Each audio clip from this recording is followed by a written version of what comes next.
കാർമുകിലേറിക്കരേറുകിലും കാണുന്നില്ലേ മഴവില്ലാതിന്മേൽ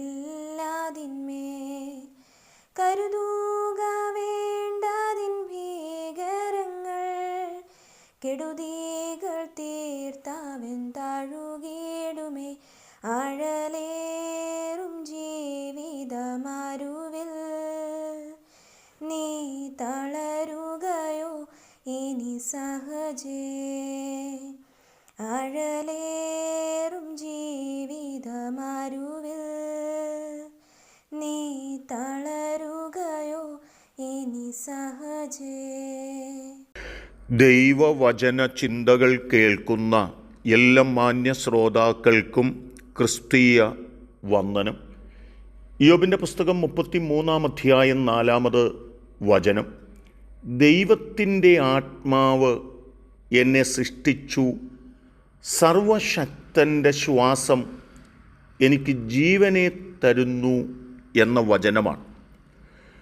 ഉൽപ്പത്തി പുസ്തകത്തിലേക്ക് മനുഷ്യൻ്റെ സൃഷ്ടിയെക്കുറിച്ച് രേഖപ്പെടുത്തിയിട്ടുള്ള വചനങ്ങൾ നാം പരിശോധിക്കുമ്പോൾ ദൈവം തൻ്റെ സ്വരൂപത്തിൽ മനുഷ്യനെ സൃഷ്ടിച്ചു എന്നും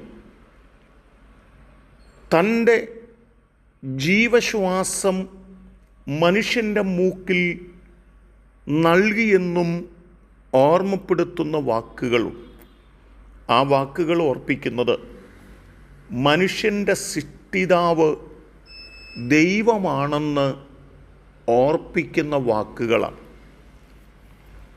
യിരെമ്യാവിൻ്റെ പുസ്തകത്തിൽ നാം കടന്നു വരുമ്പോൾ 1-ാം അധ്യായത്തിനകത്ത് പറയുന്നതായ വാക്കുകൾ, യഹോവയുടെ അരുളപ്പാട് എനിക്കുണ്ടായതെന്തെന്നാൽ നിന്നെ ഉദരത്തിൽ ഉരുവാക്കിയതിന് മുൻപേ ഞാൻ നിന്നെ അറിഞ്ഞു, നീ ഗർഭപാത്രത്തിൽ നിന്ന് പുറത്തു വരുന്നതിനു മുൻപ് ഞാൻ നിന്നെ വിശുദ്ധീകരിച്ചു, ജാതികൾക്ക് പ്രവാചകനായി നിയമിച്ചിരിക്കുന്നു എന്ന വാക്കുകളാണ്. യിരെമ്യാവിനോട് ദൈവത്തിൻ്റെ ആത്മാവ് പറയുകയാണ്,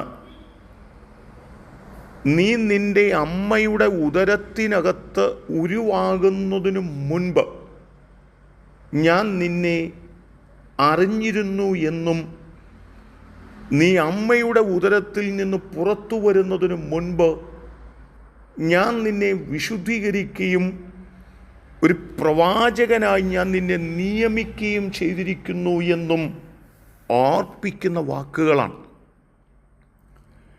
10-ാം അധ്യായത്തിലേക്ക് നാം കടന്നു വരുമ്പോഴും അവിടെ പറയുന്ന വാക്കുകൾ, അവൻ സർവത്തെയും നിർമ്മിച്ചവൻ എന്നോർപ്പിക്കുന്നുണ്ട്.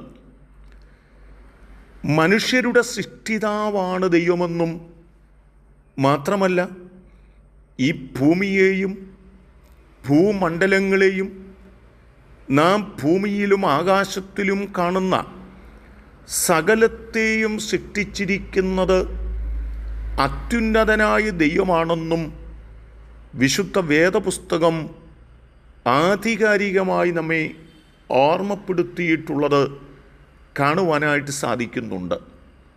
ഇപ്പം മനുഷ്യൻ്റെ സൃഷ്ടിതാവ് ദൈവമാകൊണ്ട് ആ സൃഷ്ടിതാവാകുന്ന ദൈവത്തോടുള്ള ബന്ധത്തിൽ നമ്മുടെ കടപ്പാടുകളും നമ്മുടെ ഉത്തരവാദിത്വങ്ങളും നാം പൂർണ്ണമായി നിവർത്തിച്ചുകൊണ്ട് മുൻപോട്ട് പോകേണ്ടതുണ്ടെന്ന് ഇയ്യോബ് ഓർപ്പിച്ച് ഉണർത്തുകയാണ്. പരസ്പരം കുറ്റം പറയുന്നവരും പഴിച്ചാരുന്നവരും മിടുക്കന്മാരും ശ്രേഷ്ഠന്മാരുമായി തീരുന്നവരുമായി തീരുകയല്ല, അതിനപ്പുറത്ത് നമ്മുടെ സൃഷ്ടിതാവായ ദൈവം ഇങ്ങനെ ഒരു സൃഷ്ടിയാക്കി നമ്മെ തീർത്ത് നമ്മെ വെച്ചിരിക്കുന്നു എങ്കിൽ ദൈവത്തിനു വേണ്ടി നിൽപ്പാൻ നാം നമ്മെ തന്നെ സമർപ്പിക്കേണ്ടതുണ്ടെന്ന് ഓർപ്പിക്കുന്ന വാക്കുകളാണ്. ആകയാൽ സൃഷ്ടിതാവിനോട് കടപ്പെട്ടിരിക്കുന്നത് പോലെ സകല മനുഷ്യനും അവരുടെ സൃഷ്ടിതാവായ ദൈവത്തോട് കടപ്പെട്ടവരായി ജീവിതത്തിൽ മുൻപോട്ട് പോകുവാൻ സമർപ്പിക്കപ്പെടാം. അതിൻ്റെ കേൾവിക്കാരായി നിങ്ങളെ എല്ലാവരെയും ദൈവം സഹായിക്കട്ടെ. സ്നേഹമുള്ള ദൈവമേ, ഞങ്ങളുടെ സൃഷ്ടിതാവാണ് ദൈവമെന്നും ഞങ്ങൾക്ക് ജീവൻ്റെ ശ്വാസം ഊതിത്തന്നത് ദൈവത്തിൻ്റെ ശ്വാസമാണെന്നും മനസ്സിലാക്കി ദൈവത്തിൽ പ്രത്യാശ വയ്ക്കുന്നവരും ദൈവത്തിൻ്റെ അധ്യക്ഷതയിൽ ഞങ്ങൾ താഴ്മയുള്ളവരായി ദൈവത്തിൽ ആശ്രയം വെക്കുന്നവരായി നിൽപ്പാനും ഞങ്ങളെ സഹായിക്കണം. യേശു കർത്താവിൻ നാമത്തിൽ തന്നെ ആമേൻ.